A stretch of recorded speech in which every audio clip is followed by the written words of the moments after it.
Amazon के घने और रहस्यमय जंगलों में एक नन्हा शेर का बच्चा, जिसका नाम शेरू था, अपनी मां से बिछड़ गया।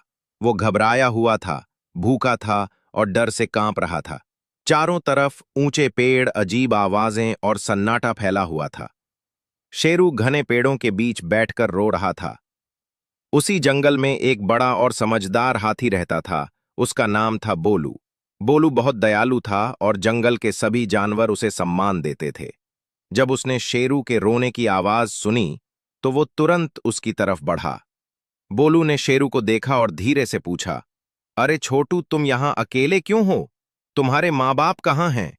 शेरू ने आंखों में आंसू लिए कहा, मैं मां से बिछड़ गया हूं। मुझे नहीं पता वो कहाँ है। मुझे डर लग रहा है।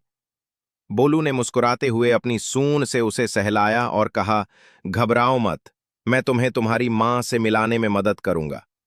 इसके बाद बोलू ने शेरू को अपनी पीठ पर बिठाया और दोनों ने साथ मिलकर जंगल की लंबी यात्रा शुरू की।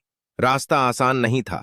कभी उन्हें गहरे दलदल से गुजरना पड़ा, कभी झाड़ियों में छिपे सांपों से बचना पड़ा, मगर बोलू ने शेरू को कभी अकेला महसूस नहीं होने दिया।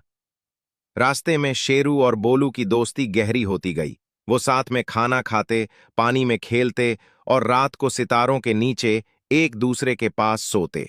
शेरू बोलू को अपने डर और सपनों के बारे में बताता और बोलू उसे जंगल की कहानियां सुनाता। कई दिनों बाद वेरापॉन्टेंसी एक पहाड़ी की चोटी पर पहुंचने के बाद शेरू को अचानक एक जानी पहचानी दहाड़ सुनाई दी, उसकी मां की आवाज। शेरू खुशी से उछल पड़ा। बोलू ने उसे नीचे उतारा और दोनों आवाज की दिशा में भागे।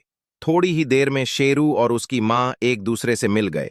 मां ने उसे गले लगा लिया और रोते हुए कहा, मेरा बच्चा, तू ठीक है? मैं तुझे हर जगह ढूंढ रही थी। शेरू ने पीछे मुड़कर बोलू की तरफ देखा और कहा, मां, ये बोलू है। इसने मेरी जान बचाई और मेरी देखभाल की। शेरू की मां ने बोलू को आदर से देखा और सिर झुकाकर धन्यवाद कहा। विदा लेते समय शेरू बोलू से लिपट गया और बोला, हम हमेशा दोस्त रहेंगे ना? बोलू ने मुस्कुराकर कहा, हमेशा। असली दोस्त कभी दूर नहीं होते, चाहे वो किसी भी जाति या रूप के हों। उस दिन के बाद से शेरू और बोलू की दोस्ती जंगल की सबसे प्यारी कहानी बन गई।